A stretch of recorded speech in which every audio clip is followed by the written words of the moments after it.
What is going on, fantasy football fans? Welcome to another episode of Fourth and Frames, the redraft fantasy football podcast here at fantasyandframes.com. I'm your host, Jorge Edwards. With me, we got Nate Markham and Charlie. How you doing, Nate? What's up, guys? Charlie, we haven't seen you since week one. How you doing, buddy? Been good.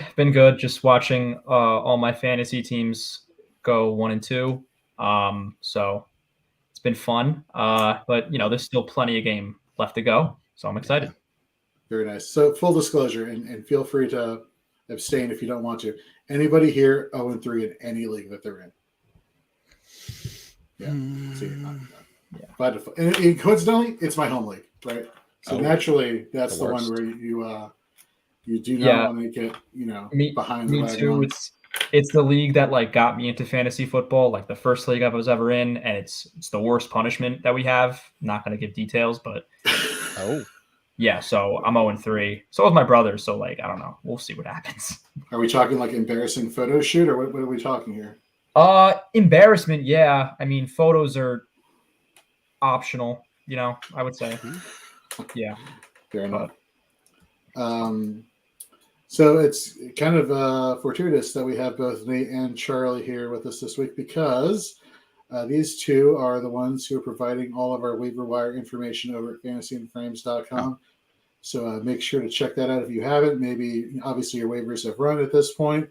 Maybe there's somebody that you're still, needing to pick up or needing to fill a roster spot, and for both IDP as well as for offense. So head over to fantasyandframes.com and check out their waiver wire articles today. Also, rankings should be up over at Fantasy and Frames for offense and IDP either today or tomorrow. So check those out. Obviously, we want to get those out to you before kickoff of Thursday Night Football. So check all that stuff out over at fantasyandframes.com. We'll have starts and sits and starts for IDP coming out tomorrow morning. So yeah, check all that stuff out. We're doing a lot of great work at fantasyandframes.com, and I couldn't ask more of all these writers that we have doing such great, tremendous work. So head over there today. And with that, let's just get into some news. And Nate, we joked about it last year. We kind of joked about it earlier this year. But talking about offensive linemen, I think maybe you'll agree here is that it's a very underrated thing that most people probably should be paying a lot more attention to, especially when it comes to the passing game. Like, for example, Rashawn Slater, Los Angeles Chargers, didn't give up, I think, a pressure all of last year as a rookie, out for the season with a torn bicep. And we already have concerns here with Justin Herbert with the rib cartilage injury. He was beat up this past week against Jacksonville. They had no qualms about just going after him.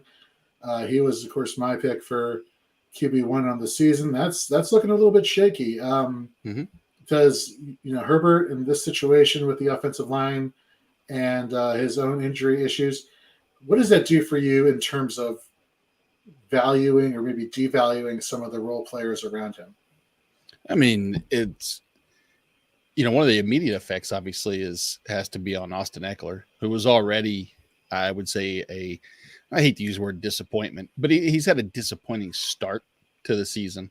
And when you take a person like Rashawn Slater, who, if you look at PFF, as far as their just overall run blocking, he's leaps and bounds better than anybody else they have. He's an 88 grade compared to the next highest offensive lineman they have, which would be a 62. And that's Corey Linsley, who's not a bad center. But that just shows the level that Rashawn Slater is. And from the pass blocking, the same thing can be said. You already have a beat up Justin Herbert. You already have defensives, keying on that because they know the rib injury. They know the key to obviously slowing down LA is getting to Justin Herbert. And it's going to have a big effect. I wonder what it's going to have on Mike Williams in some of the deeper routes. Obviously Keenan Allen shouldn't see such a drop off simply because he's more, in the slot, intermediate, low A dot. But Mike Williams that could really be a little struggle for him. And I was high on Williams coming into the season. Well, you mentioned Keenan Allen. He's also dealing with his own injury. He's back this week in individual drills, and we saw this last week. And then at the last minute on Sunday, it's like, oh, Keenan Allen's out. It's like, we're all fantastic. Is that going to be more of the same this week? You mentioned Mike Williams and his deep ball prowess, and does Justin Herbert have the time to deliver it? And Charlie, going over here to Joshua Palmer here last week, he had 6 receptions for 99 yards, and he got you 12.9 fantasy points and half PPR scoring. Again, what are your thoughts on picking him up off of waivers if he's still available in your league? And there's a concern that he's getting 16.5 yards per reception. Just to give you an idea of what that means, Mike Williams is getting 15 yards per reception. These are both deep threat players. Does either of you interest you? Does draft capital sway you towards Mike Williams, or is Joshua Palmer a sneaky play for you, or maybe just somebody that you think is fool's gold and should avoid? I think for the time being, with Keenan Allen out, possibly out, I think Josh Palmer would be the safer pick. We know Mike Williams has a history of being very volatile in terms of fantasy scoring, in terms of production. He's the type of guy, he's like a really big boomer bust guy, and he's proven that over the years.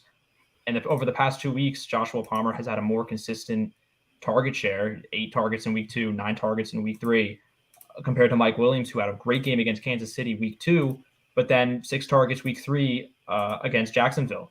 And that Jacksonville defense kind of blew him up. So right now, Palmer's definitely my guy.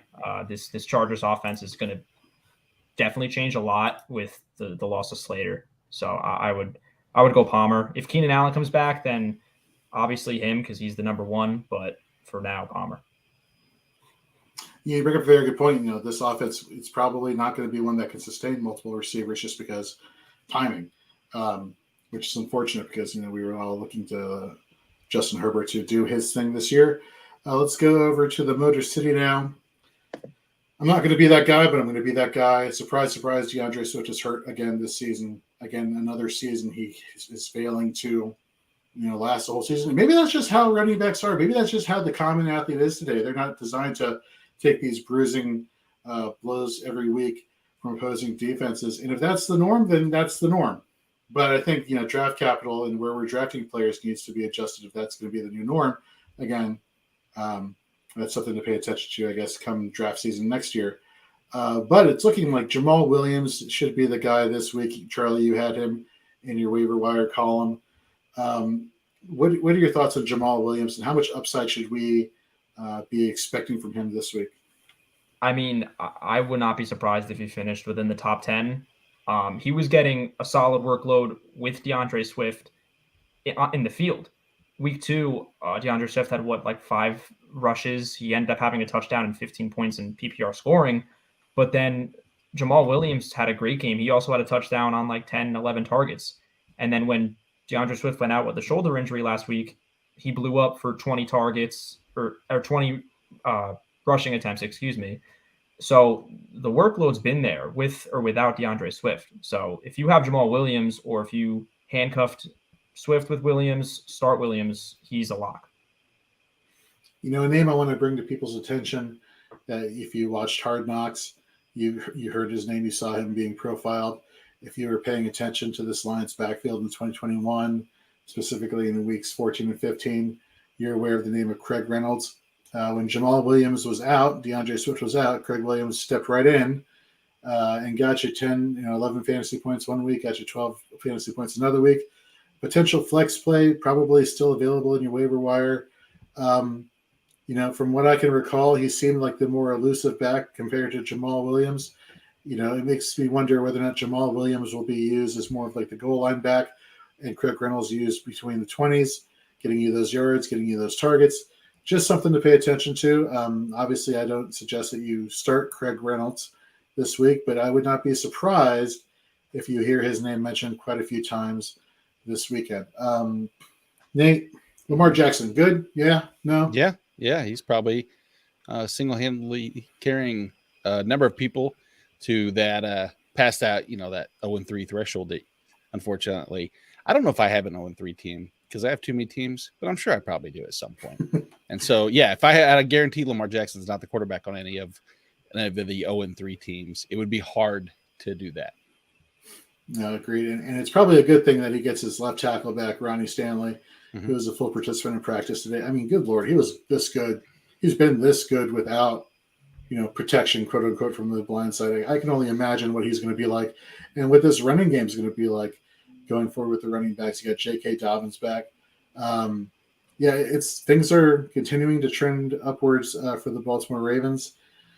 I mentioned DeAndre Swift and his injury issues. Well, surprise again. Sammy Watkins is now on IR. But that didn't really matter last week because, Aaron Rodgers, he likes throwing to guys who wear the number 87. One of my favorite fantasy football MVPs is Jordy Nelson. Always will be a fan of Jordy Nelson wearing the 87 for the Packers. Now since retired. But now Romeo Doubs, the rookie, who was getting a lot of talk during training camp, during the preseason, a lot of hype videos, a lot of talk with the beat reporters that he, out of all the wide receivers, actually, he's been developing the most rapport with Aaron Rodgers. And we saw it last week, with 8 receptions on 8 targets, 73 yards, and a touchdown. Your fantasy points, you got your 17.3 and half PPR scoring, which is what we like to talk about here. And you go this week against a New England team that not really great in coverage. And he's going to be facing up against Jalen Mills. And Nate, being the resident defensive guy here, is Jalen Mills, will he ever be somebody that opposing offenses should be scared of, or fantasy managers be scared of when their wide receiver one is going against him? No. That's to say that they think that Allen Lazard is the number one for Green Bay, because if that's the case, then Jonathan Jones would be on Dobbs, and if that's the case, then I do worry. Yeah, I 100% agree. The only reason why I would say Dobbs on Mills is because last week they had Dobbs primarily at left and Lazard at right. So if it switched, then I could totally see this being an Allen Lazard game. Totally agree with you. Yeah, and that's always been the hardest thing, is that you used to be able to go back and look, and you would see 12 teams, 14 teams. They would shadow, and it was almost guaranteed. You knew that you were getting A against B, and you could probably kind of assume, not almost to the point where it's like, Marshawn Lattimore is going against Mike Evans because he's in his head, and they're always going to do that. I don't think that we have the case and to see, but it's still early in the season to even use some of these grades and look at how they're doing, because I posed a question earlier about Amari Cooper and against the Falcons, because AJ Terrell, who going into this season, I think it was widely considered maybe the best corner in football, one of the best corners in football. And I'll be damned if I look, and I was just I was thinking of as Amari Cooper as maybe a fade. We were talking about at wide receiver. We'll get there eventually. And I look and I thought, okay, they're going to shadow AJ Terrell, and I'm not going to like that against Amari Cooper. What's AJ Terrell done? Oh, week 1, shut down, 2 touchdowns allowed. That's not good. Week 2, kind of shut down, 2 touchdowns allowed. That's not good. Week 3, kind of shut down, touchdown allowed. He has allowed 5 touchdowns. He allowed 3 last year altogether, and 200 yards almost receiving, and he had about 200 last year. I think there's still time to turn around. So Jalen Mills is always going to suck. Josh Jones, the question there is he actually legit, or Jonathan Jones, I'm sorry, legitimate? And so in a long roundabout way, I'm probably still going to start Dobbs over Allen Lazard. Another thing that kind of gives me some hope about Lazard is when I'm looking at the slot distribution here amongst, Dobbs, Cobb, and Lazard, the top 3 wide receivers for the Green Bay Packers. All 3 of them have been cycling around in the slot in terms of targets. Dobbs has gotten 6 targets, Cobb 5, Lazard 5. Mm-hmm. And it's interesting that Lazard, out of all 3 wide receivers, has had the highest quarterback passer rating when targeted out of the slot. So it makes me wonder whether or not they're going to utilize that to his advantage also this week, and kind of like really feature Dobbs as the primary number 1. I don't know. I'm excited. Whenever Aaron Rodgers can lock on to a wide receiver and trust him, that automatically is going to, in my book, make him somebody that I'm paying attention to. Totally agree with you there. Let's go now to the Windy City in Chicago. No David Montgomery at practice. I can't recall whether it was a knee injury, an ankle, or groin, lower body. Let's just call it a lower body injury for the sake of, for those who may know or not know. He went out of the game last week. Khalil Herbert came in. Nate, I'm sorry, were you about to say? Nope. Okay. He's injured, is what we know, and he's not practicing. And we also what Khalil Herbert did last week. I think 30 fantasy points and half PPR scoring. Charlie, are you ready to ride the Khalil Herbert train this week if David Montgomery doesn't go? If David Montgomery's out, yeah, for sure. When David Montgomery's in, his workload isn't really as prolific. He did find the end zone week 1, but week 2, when David Montgomery got out, 20 attempts, over 150 rushing yards, 7 yards per carry, 2 touchdowns. Like that's elite. So if you're looking for like a handcuff over the course of the season, you're going to see a lot of handcuffs start popping out. Like before it was Dalvin Cook and Madison. For a little, starting to creep up now, Jamal Williams and DeAndre Swift. Now it's going to be Khalil Herbert and David Montgomery. There's going to be these handcuffs because teams are definitely trying to move away from the workhorse running back. That's a trend I'm seeing in a lot of the NFL. I don't know if you guys see it too, but yeah, David Montgomery's out. Khalil Herbert's a start for sure. This kid is legit. Very nice. So now let's get into one of our segments here that we're starting to really pick up some popularity with, our plays and fades segment. One of my coworkers, Connor, shout out to Connor because I know he's listening to this pod. He mentioned to us, what, we like flex. He likes flex sauce, a lot.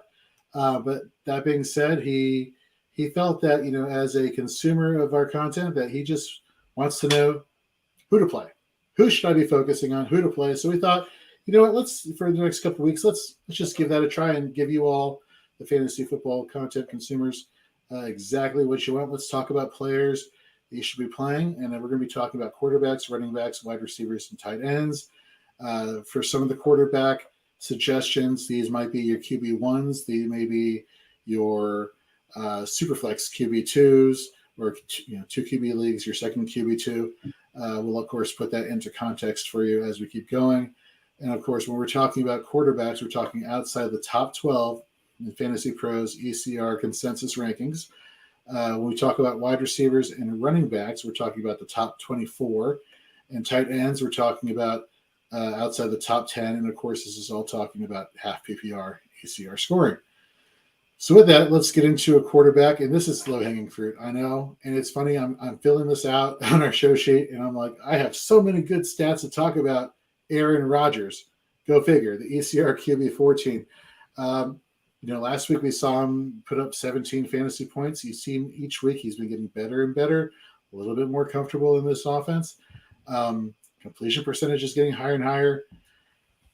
And I think one of the biggest things, besides the Romeo Dubs, being the guy that he's targeting and getting, comfortable with, is the return of David Bakhtiari, who he's been missing for 2 years. I truly think, going back to the year that the Bucs, won the Super Bowl, Bakhtiari, I think he got injured. I think he tore his ACL the final week of the regular season. And had they had Bakhtiari, I think you could have seen Aaron Rodgers go against Patrick Mahomes in that Super Bowl. But, we'll never know. But the point is that Bakhtiari, he missed all of last year. I think maybe he had like one game or a few snaps in a game. Didn't really amount to much. Came back last week, looked fantastic. Not concerned about Dietrich Wise, and Bakhtiari facing off this week. But that is a name you may be hearing a little bit later on Shoot the Gap, our IDP podcast.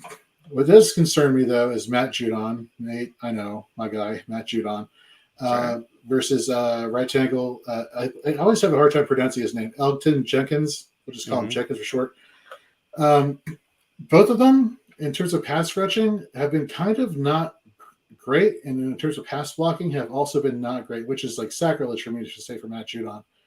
But when you look at as a whole, this pass rushing unit for New England, there is some concern.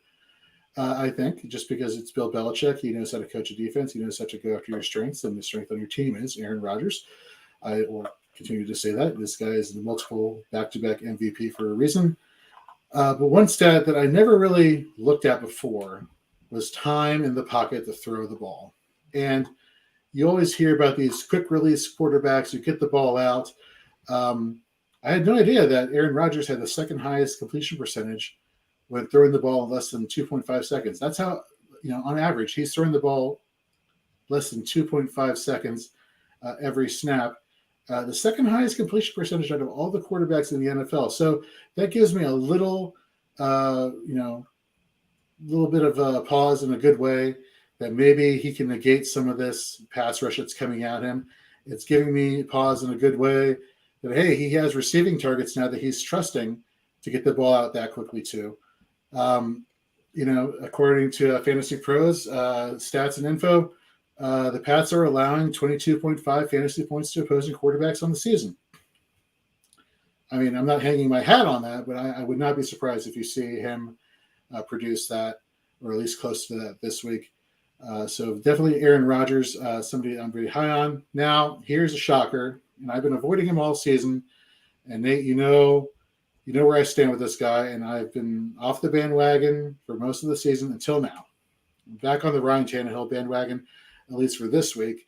ECR QB 22. Indy has the 31st ranked pass rushing unit in all of the NFL.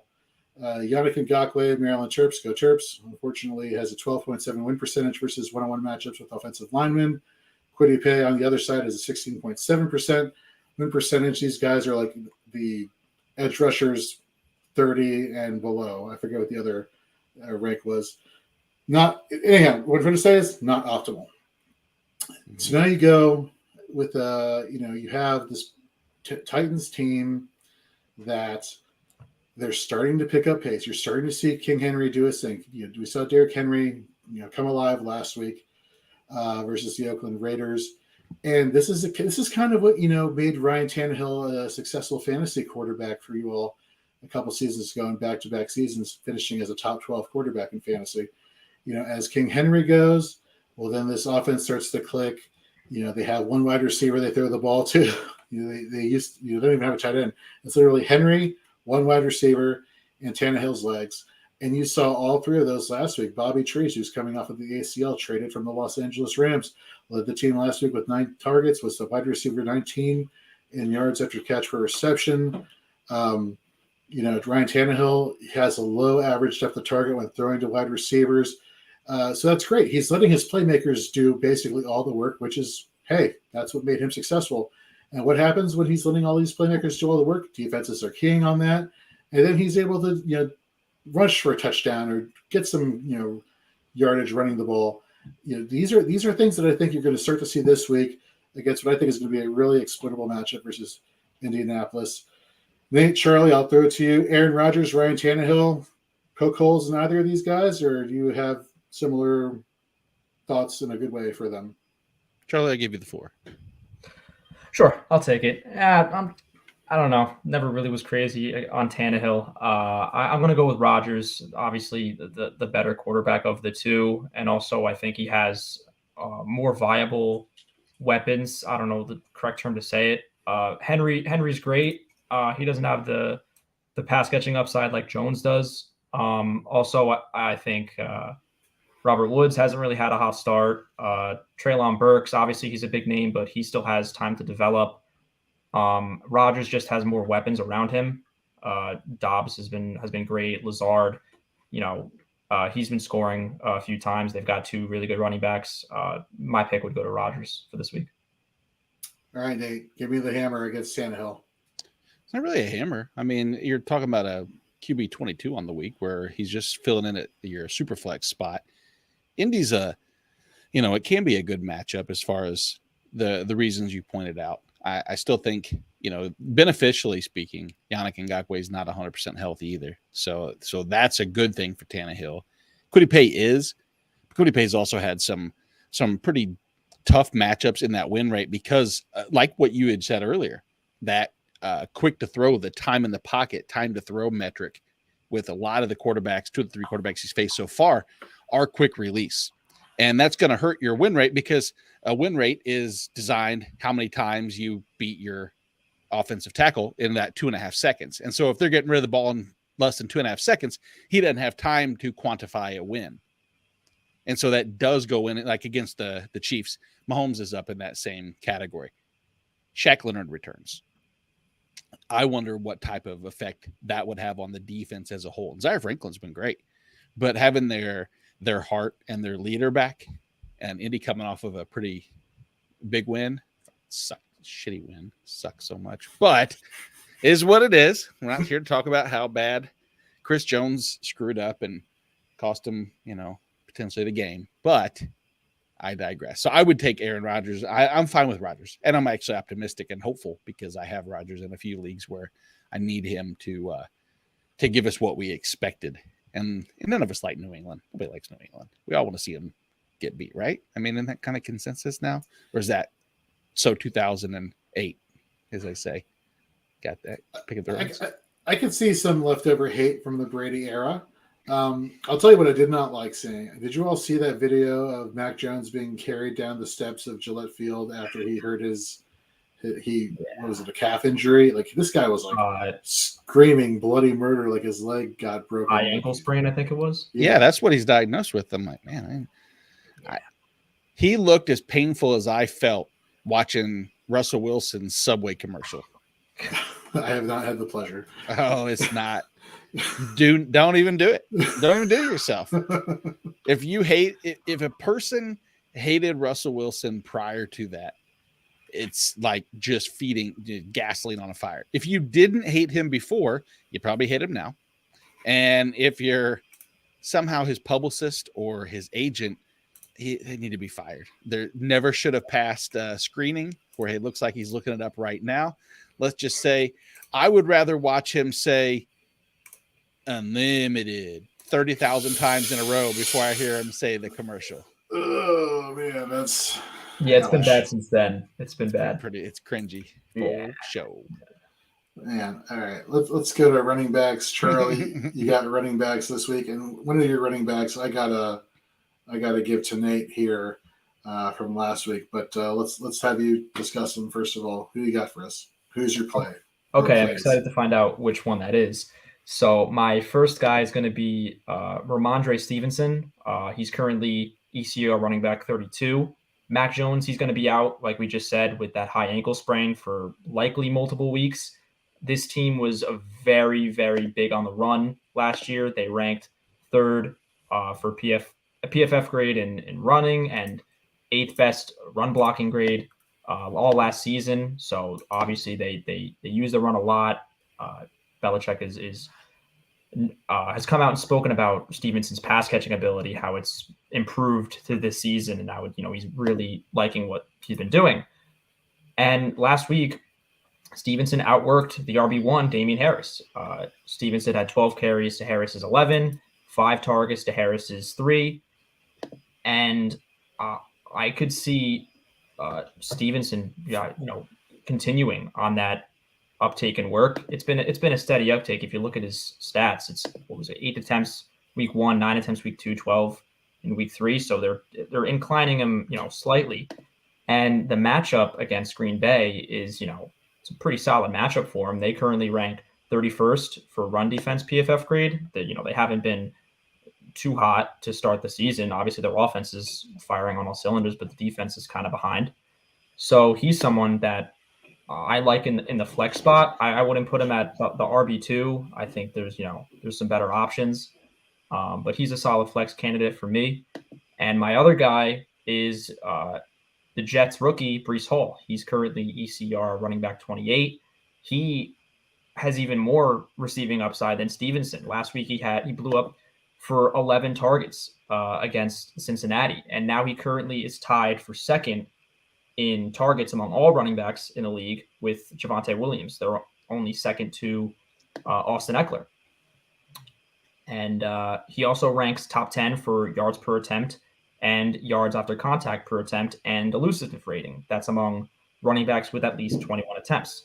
So the Jets' game plan, in my opinion, should be to avoid this Patriots secondary. Minka Fitzpatrick is one of the best corners in the league. I think they can agree with that. But I know Zach Wilson's coming back, but I think the best option for them is to just use this run game and pass it to Breece Hall. He's got a 99 next gen stats grade. Only the top guys have been graded like that. So I think Breece Hall is a solid pick. All right, Nate. You know what? We were talking last week about Damian Harris versus Ramondre Stevenson, and my argument was that Damian Harris got all the snaps in week 2. Therefore, he should, not all, but the majority of the snaps, or attempts, I should say, in There week you 2. go. That's the key. Yes, he had more attempts. Thank you very much. He had more rushing attempts in week 2, so therefore, and he was good with them. Therefore, why not, history repeat itself? And you brought up the good point that the Ravens were really good or poor against receiving running backs. Well, neither of these running backs last week and week 3 did too much in the receiving department, except for Stevenson, who had 4 receptions for 28 yards. So there you go.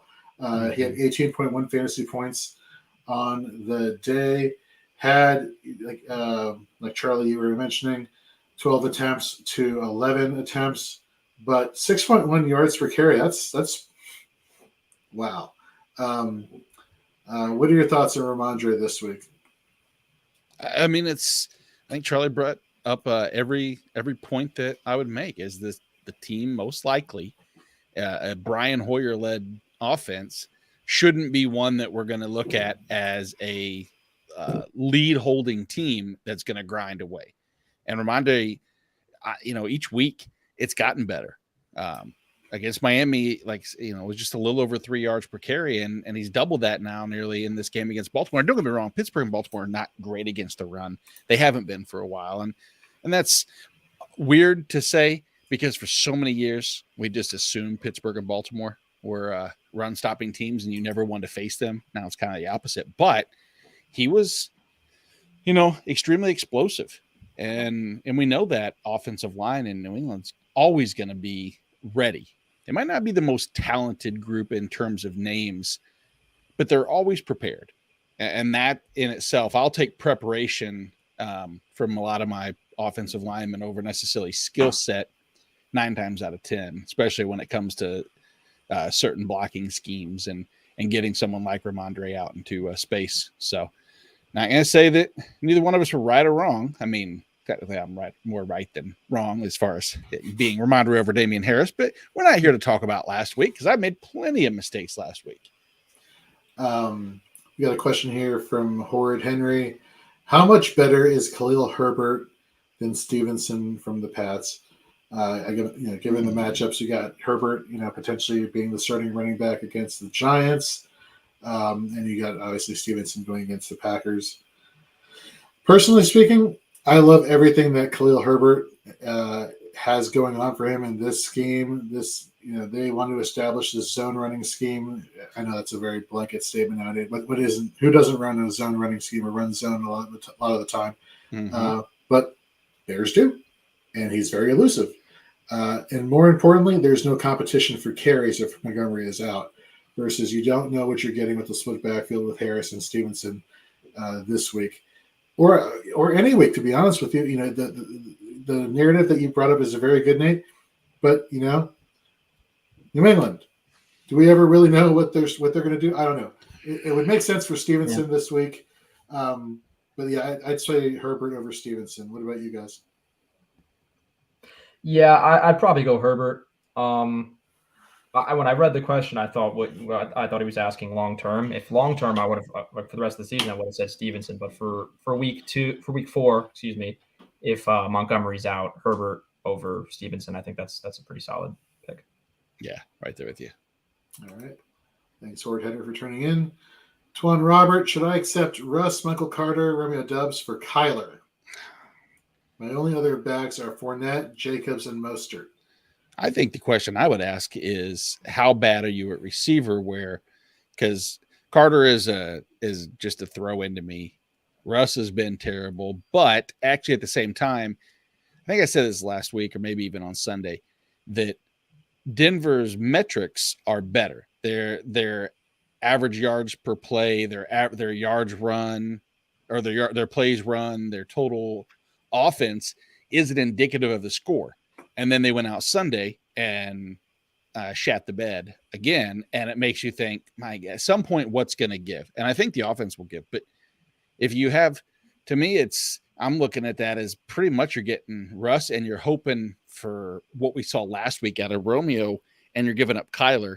a Kyler that's about to get back DeAndre Hopkins, a Kyler that has had good rapport with Greg Dortch, a Kyler that has, Hollywood Brown and hasn't really had Rondale Moore yet. I say no, but I'm interested to hear what you guys say.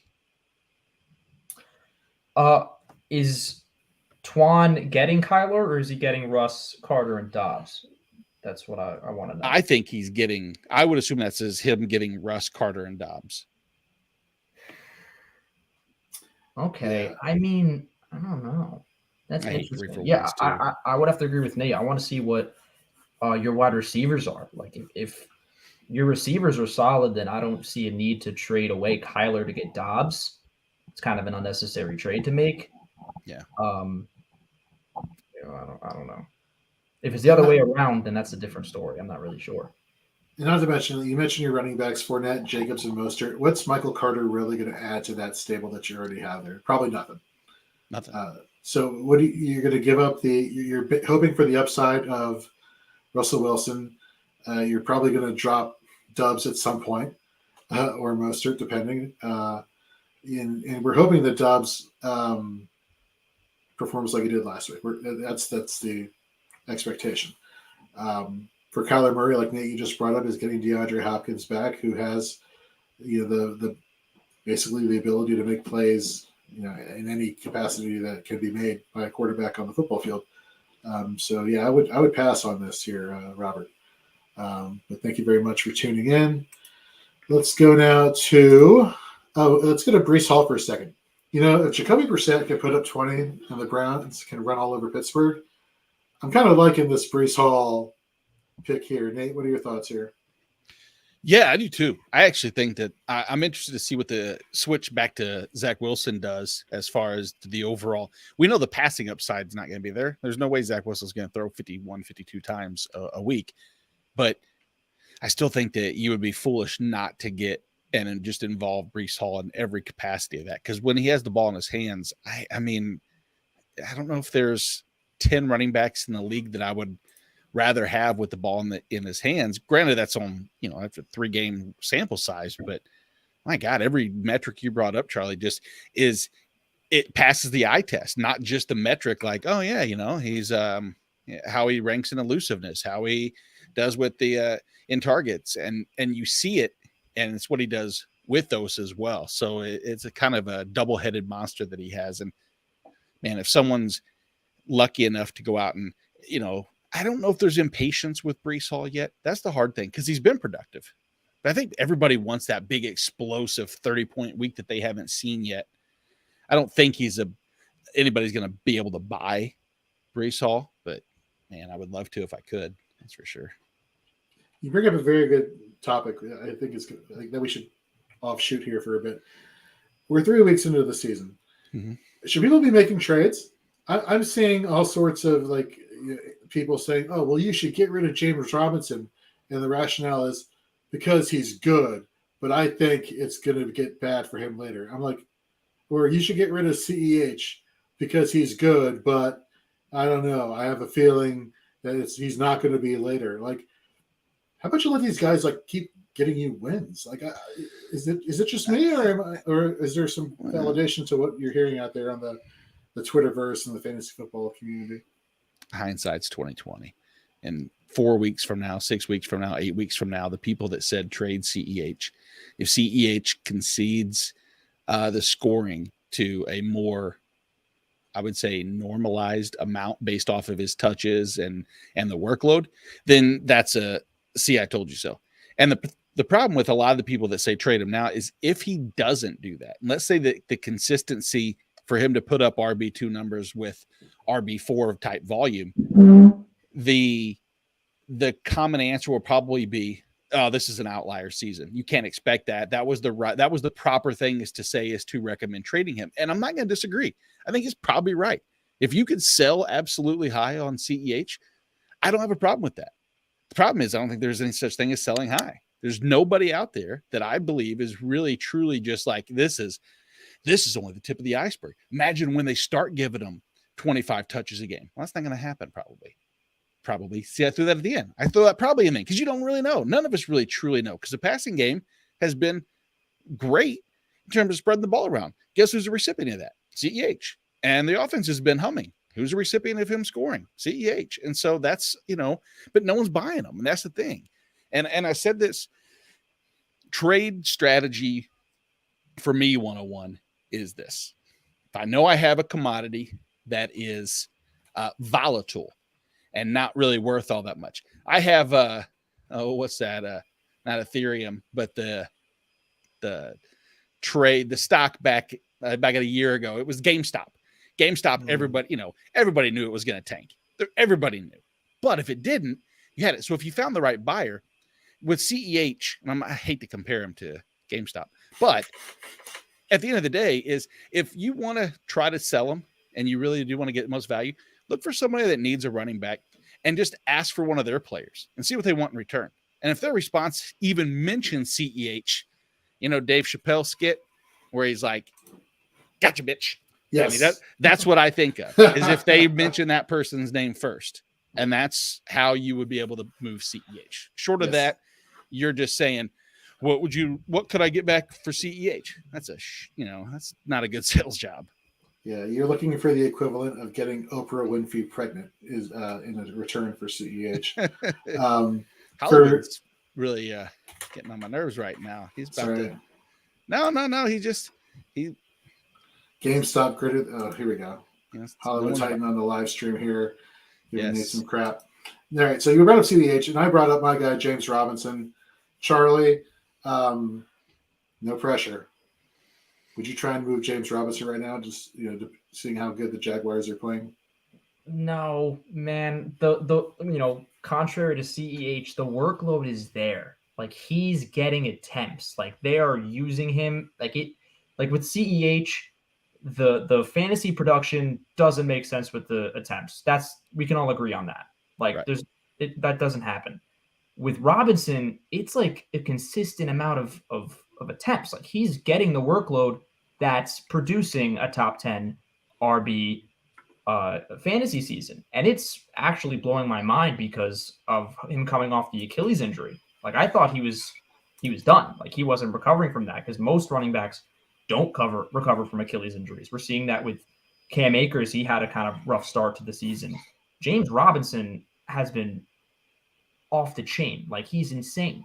And that's also with Travis Etienne, who's been one of the biggest running back talks in the community. Like he was supposed to be the guy, Trevor Lawrence's old teammate. Like he was supposed to be a Christian McCaffrey in terms of receiving upside.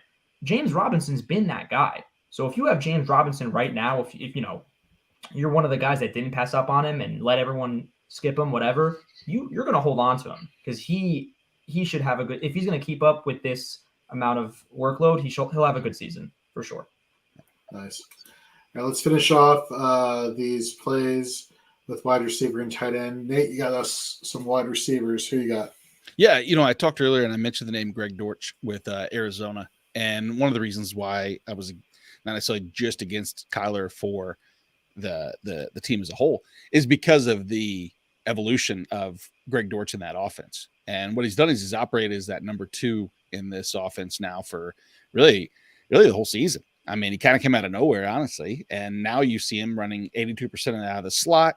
And if you look at what he's done with the ball and how he's getting the ball, his 5.9 yak per reception, so yards after the catch per reception, is the 8th highest in all of the NFL. So he's in the slot, he's getting the ball, and he's actually making something happen as a result. He's moving the chains. And when you have an offense and you have an offensive coordinator and a team that sees that, they're never going to want to not keep him involved in that offense, regardless of who's around. The good news is nobody else is really around. Everybody else is all banged up. AJ Green left the game. AJ Green hasn't been consistent. AJ Green's average depth of target and route run is almost 0 for both of them.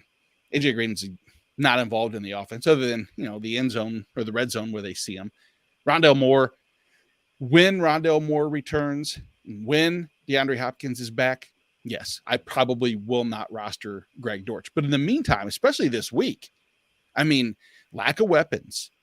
Carolina team that they're playing, last week they got torched by Jameis Winston. Jameis Winston and company just destroyed this Carolina team. And Carolina has upside, I would say, defensively. They just haven't shown it yet. And I worry with maybe with CMC not playing. I don't know what's going on there. I think he'll be fine. But if Carolina can't move the chains, that just puts the ball back in Arizona's hands. And I think a 20% target share is within the realm of possibility. And I don't know what you guys take on Greg Dortch. Is kind of it's been a popular fun name simply because he's so far down and he's kind of one of those, hey, what if type scenarios. Much better than like the Mac Hollins going forwards and some of them. But wide receiver 44, I think we could very easily see him sneak into that wide receiver 3 flex territory. What do you guys think? So I have Keenan Allen in a bunch of leagues, and of course that news that he wasn't playing last week sucked. The very first player I picked up was Greg Dortch and inserted him into my flex spot, and he got me with 12 fantasy points and half PPR scoring. Mm-hmm. Like, I'll take it. Yeah. For a last minute insert into my lineup, absolutely, I'll take that all day. Mm-hmm. Charlie, Greg Dortch, you drinking the Dortch Kool-Aid? Yeah, I'll take a sip of that. He's a name that came out of nowhere.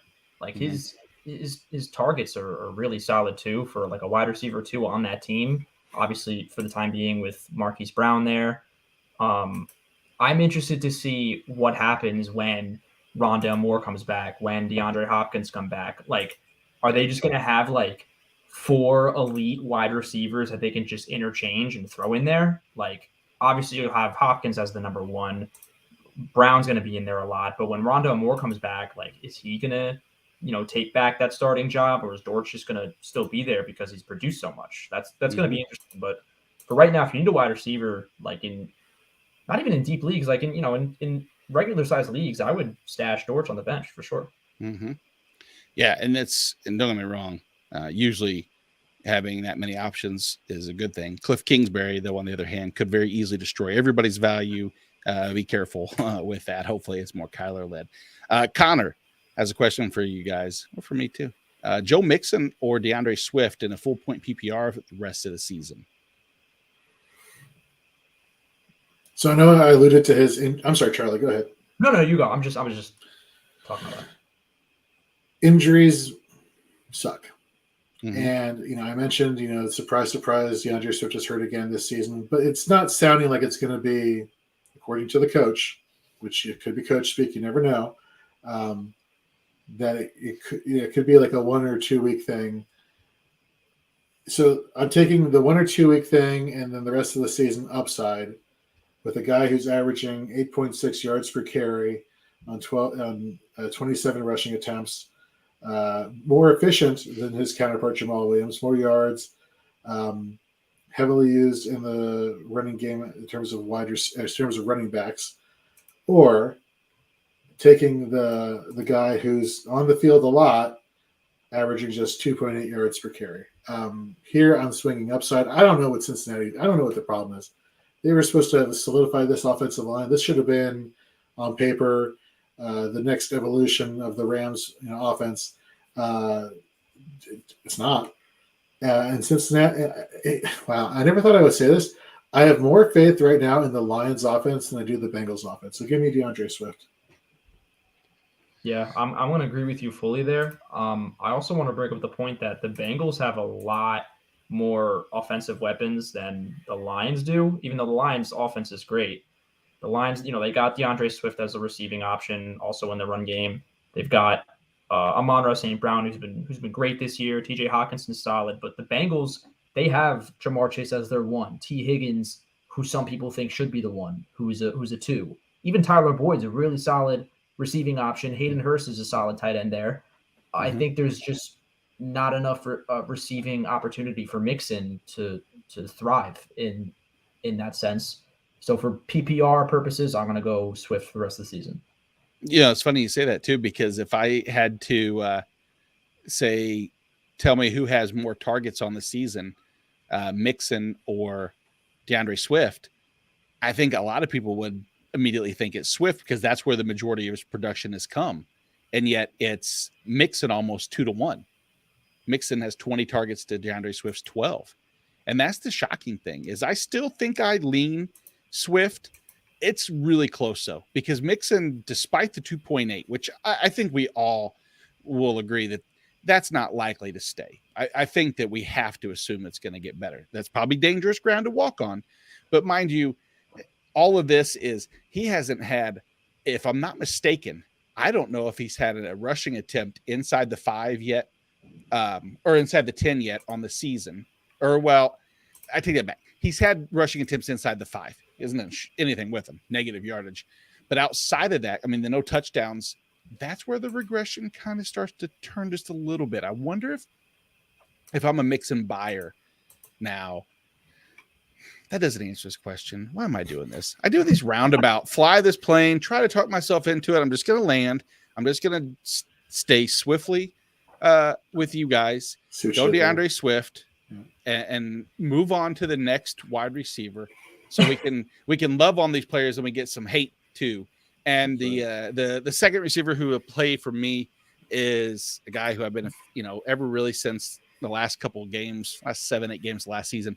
Brandon Ayuk has been very good, much better than people give him credit for. And I think they look at that first 7-8 weeks of the season last year and they saw just a bust.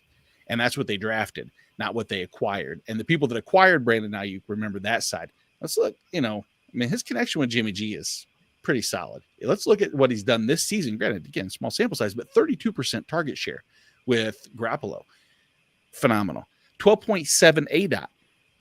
That's exactly what you need for, manifesting these huge ceiling plays. And that 1.61 yards per route run. All of these encouraging signs. Add in the fact that the Rams secondary is banged up beyond belief right now. I mean, there's 3 players potentially that are out, and I think it's safe to assume Jalen Ramsey will probably line up wherever Debo's at in some area format. I think that's going to leave a lot of one-on-ones for Ayuk, or at least a lot of opportunity that's going to be funneled his direction. I'm not going to be shocked if we don't see at borderline, wide receiver 1-2 this week potential for Ayuk. No, I love that play. You go back to Sunday Night Football. It's like every other pass I can recall. It's like, Garoppolo, Ayuk. There goes Ayuk again. Ayuk. You mentioned Jalen Ramsey. Ramsey is typically thrown onto the best receiving option, and you're right. Debo could be that guy. Kittle's back. So you could see them split between the two, and Ayuk just goes under the radar. And let's face it, this Rams team is not the team from last year. They don't have Von Miller. They don't have that pass rushing presence that could rattle Garoppolo. And of course, it's a division game. Say what you will about it's a division game in that whole narrative. It's a division game, and these two teams definitely know each other pretty well. And I agree with you. There's not really a lot of answers here for Ayuk and Garoppolo. Charlie, what are your thoughts here? Yeah, I was thinking about these two because these are 2 really solid picks. You did a good job here, Nate. Like really, really good job. Thank you. But if I were to pick one, I'm gonna go Dortch. Just the targets, just for Dortch, the workload he's getting is really impressive. Ayuk, he's got the solid connection with Jimmy G, but this team is known for their run heavy offense. They're very big on the run. Jeff Wilson, I think, is still due for a pretty good season with Elijah Mitchell out. This Cardinals offense they're big in the pass. Like Kyler Murray, obviously he's fast guy, but they sling that ball, man. They do. And so I think Dortch has slightly more value than Ayuk. I wouldn't make it a big difference, but I would go Dortch over Ayuk long term, and probably for week 4 I would pick Dortch. Yeah. Nice. We got a question here from Alex on YouTube. Trade Goddard and Isaiah McKenzie for T. Higgins. I don't even have to read the rest of your comment. Doesn't matter. My other receivers could be Charlie and Nate's cousin, and tight end doesn't exist. Doesn't even matter. You'll get enough points to tight end. You'll get enough out of T. Higgins to. That's an unfair knock on Goddard. Goddard is actually a good buy. My guess is The difference between Njoku and Goddard is not even close to the gain of T. Higgins over Isaiah McKenzie. Isaiah McKenzie, I couldn't even start any necessarily going forward. I mean, it's just such hit and miss. Even though Buffalo's dynamic, they've been incorporating Jamison Crowder just enough to make it frustrating. Absolutely. And of course, you have Tebow and Devonta Smith. Not bad at all. Let's round out the plays here for tight end. Robert Tonyan. I know he's not getting a lot of love. I know he's coming off of an ACL. He's the ECR tight end 16. New England is allowing the fourth most points to the tight end position on the season last week versus the Tampa Bay Buccaneers, one of the best defenses in all of football. I think right behind the San Francisco 49ers, according to Pro Football Focus. He had 7 targets, second most on the team. Likely going to be seeing a lot of Adrian Phillips here on the defensive side of the ball. He's been pretty lackluster in coverage. There is some concern, I think, with Juwan Bentley also being a decent coverage linebacker. But I think you're more than likely going to see a safety play on Tonyan than you will a linebacker all game long. He was targeted 4 times in the slot last week versus Tampa Bay. If he is featured in the slot, Miles Bryant, the slot or nickelback cornerback there for New England, is allowing a quarterback passer rating of 116 when targeted. That's not too good. So I definitely think you can see an upside play with Robert Tonyan. He's starting to get his legs back from under him. Aaron Rodgers is starting to click on all cylinders now. I think you're going to see the Packers start to heat up. What do you guys think of Robert Tonyan? Not yet? Too soon? I don't think it's too soon. I mean, I'd rather invest and get Tonyan before it's too late, because we saw what, once Aaron Rodgers targets in the especially in the red zone there, because I think that he could use a reliable threat down there.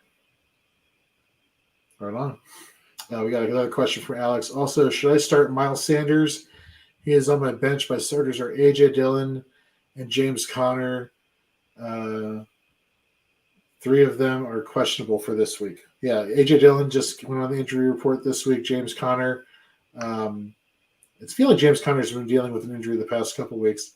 Miles Sanders, man. He's in a contract year. He's trying to ball out. That's something that I like. Those contract year guys, they usually have good seasons. Yeah. And he's done, last week was the first down week against Washington. And other than that, it's hard to say. We carried on from last year. We saw that 5+ yards per carry, had that going through the first 2 weeks. The question is going to come down to this Jacksonville team is, from the defensive side, are they going to key on trying to slow Hurts down, or is it going to be making sure they slow down Miles Sanders as well? And I don't know if you can do both. Can anybody slow Hurts down? Nobody has yet. That's for sure. And these linebackers, as much as we were kind of, throwing shade at Alukun earlier in the preseason, he's been playing okay. Lloyd has been playing okay. So I don't know. I think as Jalen Hurts goes, Miles Sanders goes. I think he had a down week last week. I'm willing to say go Miles Sanders over those other 2, just because the Patriots, I don't know whether that's going to be a Aaron Jones versus AJ Dillon type of game. James Conner, he's always a threat in the red zone, but I think for yardage wise, I feel comfortable with Miles Sanders. Charlie? Yeah, I'm gonna go with Miles Sanders. He's got the workload. He had 13 attempts week 1, 17 week 2, 15 week 3. So he's had a steady amount of attempts. I think that's definitely due for fantasy production. I would start Miles Sanders. Yeah. All right. We have another comment from Alex. I also subscribed. Well, you were 130 on our YouTube page, so thank you very much. Thanks, Alex. That's good. We're finally starting to build our YouTube page. So the fact that we have now our 130th subscriber, that is fantastic. That sucks. What is that? Very cool. Very cool. Thank you.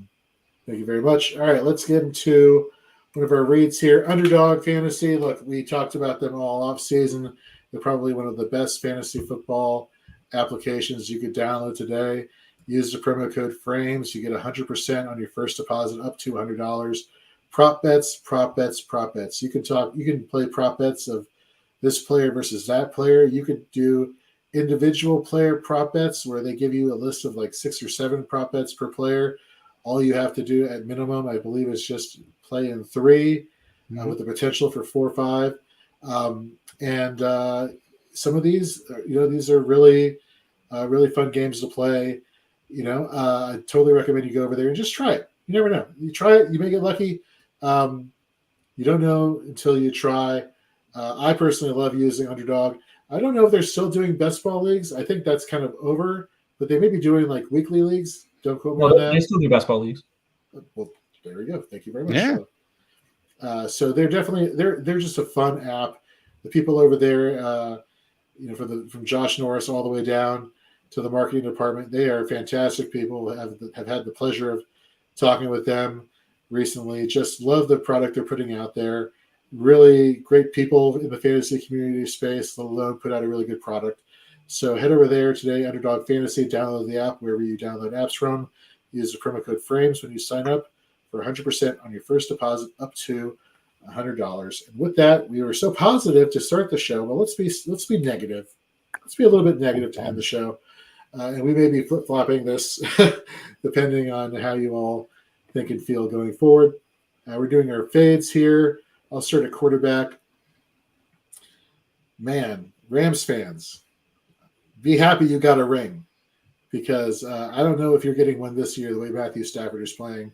Currently, the ECR quarterback 15 going against the 49ers. The 49ers have been one of the worst matchups in fantasy for quarterbacks on the season. When we're talking about like the type of plays he's making on the field, PFF has this metric called the turnover-worthy plays. Name kind of states what that's all about. How often is this person making poor throwing decisions, poor plays, throwing those interceptions, yada, yada, yada. He's like the 11th worst quarterback in fantasy. Like that's not great. Not great at all. He's averaging 12.3 fantasy points. Going against this pass rushing unit of the 49ers and just this top defensive unit of the 49ers, I'm staying away from Matthew Stafford. Also this week, Carson Wentz, ECR quarterback 18. Man, we talked about it on the pregame show earlier. Then, of course, our newest writer, Les Maynard, in our Fantasy Football FYI article series, which comes out on Saturdays, was talking about, look, regression is coming for Carson Wentz. Nate, you were mentioning it on Sunday, and it happened. He got sacked 9 times, and now he's going against this pass rush of the Dallas Cowboys. I could see Micah Parsons getting in on that, obviously. I could see DeMarcus Lawrence getting into that backfield. Hell, I'd probably, say Dorrance Armstrong will probably get in the sack department versus you laugh, but knowing how this happened, knowing how this Washington team and offensive line is, we like to say, oh, it's Dallas week here in our nation's capital. Well, that's not necessarily a good thing, the past few years. So yeah, I would fade both Matthew Stafford and Carson Wentz. Charlie, running backs fades. Who you got? For me, my number one fade right now, we talked about it before, Clyde Edwards-Helaire. He's the ECR RB 27.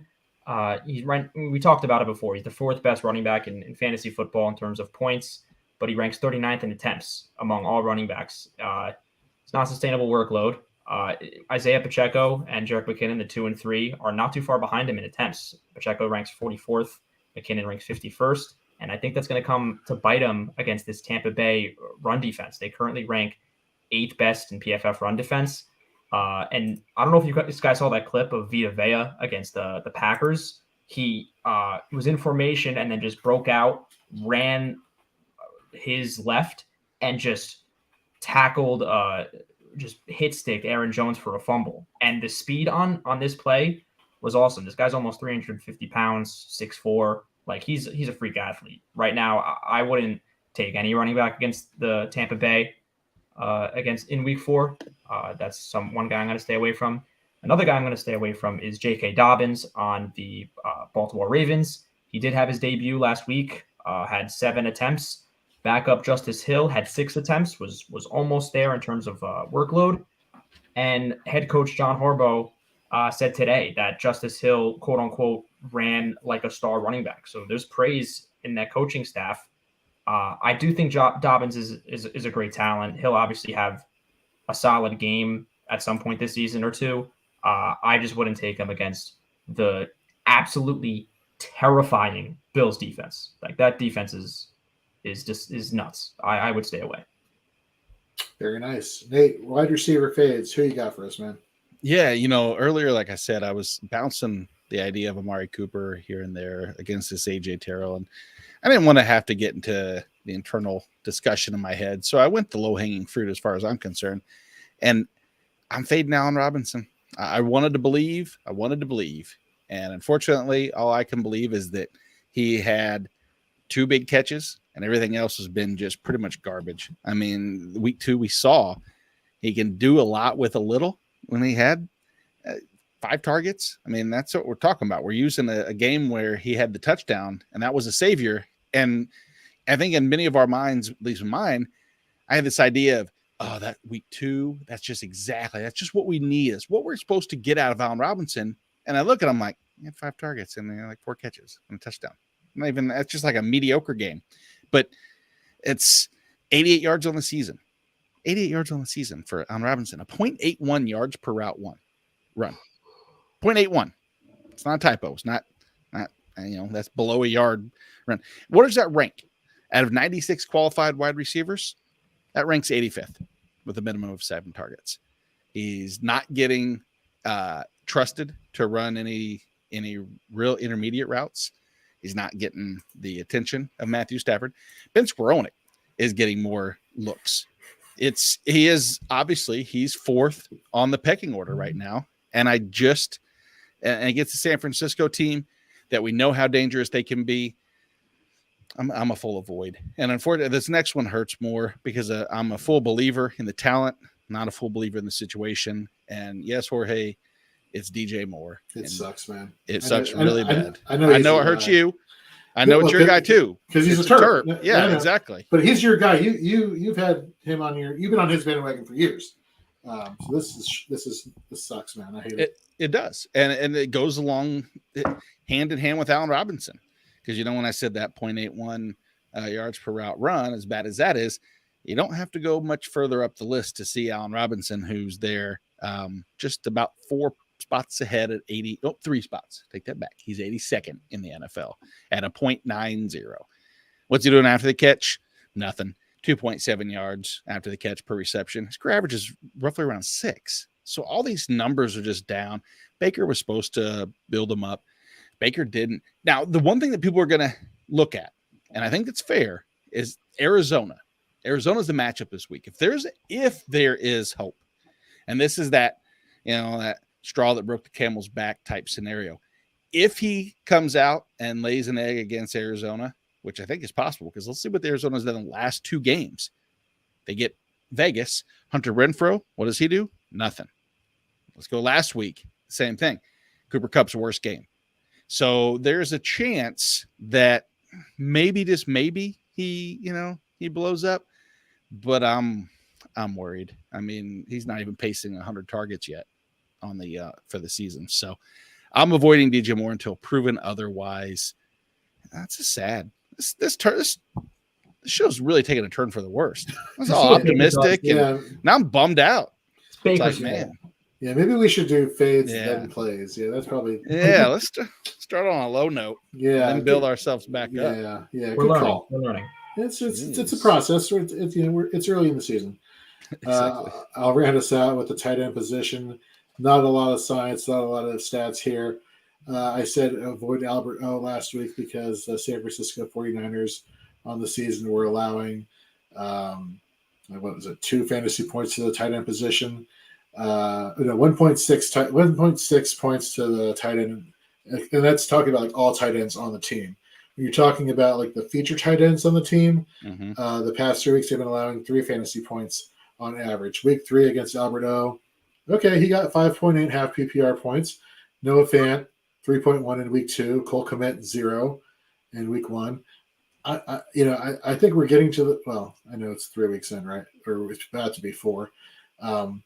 But after the quarter of the season passes, I think playing a tight end against the 49ers defense is not going to be recommended unless you really have one of those elite guys.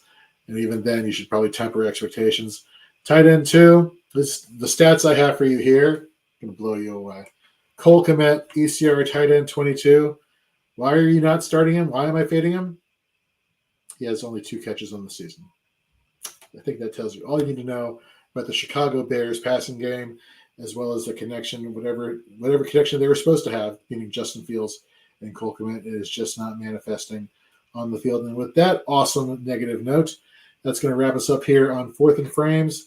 For those of you who normally tune in for our 4 hours of entertainment here on the Fantasy and Frames podcast network, you may have noticed that Dynasty 365 did not air today. We wish Tyler the best. He's in Florida right now. He's dealing with this hurricane, and we hope that he is doing well. I talked to him earlier today. He was in good spirits. Things were okay. Him and Zach Berger, 2 of the Fantasy and Frames family. So we're hoping that these 2 guys are okay. We'll be checking in on them regularly. But anyhow, where I'm going with that is we didn't have Dynasty 365. We will be doing Dynasty 365 on Saturday morning. I'm trying to get some of the UK guys to join us then. Nice. We'll be doing that. And then the Daily Fix, which normally airs now from 9 to 10, we will be rescheduling for Friday evening. That, of course, is with Keith Fleming and Joe Matz. 10 o'clock tonight, as it is every Wednesday. Shoot the Gap. Nate, you'll like this. Mm-hmm. It is by far, and it hurts me to say because everybody has their own podcast, but I tip my cap to you. It is the number 1 downloaded podcast and listened to podcast on the Fantasy and Frames podcast network. Congratulations. It will be on at 10 p.m. Eastern, talking week 4 in IDP with Hollywood Titan, myself, and Nate Markham. So for everybody tuning in, thank you very much. Check out our articles coming out tomorrow as well as through the rest of the weekend. And you'll see me next, Shoot the Gap, and then the 4-Ed pregame show on Sunday. Yeah. So for Charlie, for Nate, I'm Jorge. Everybody, y'all have a good rest of your week.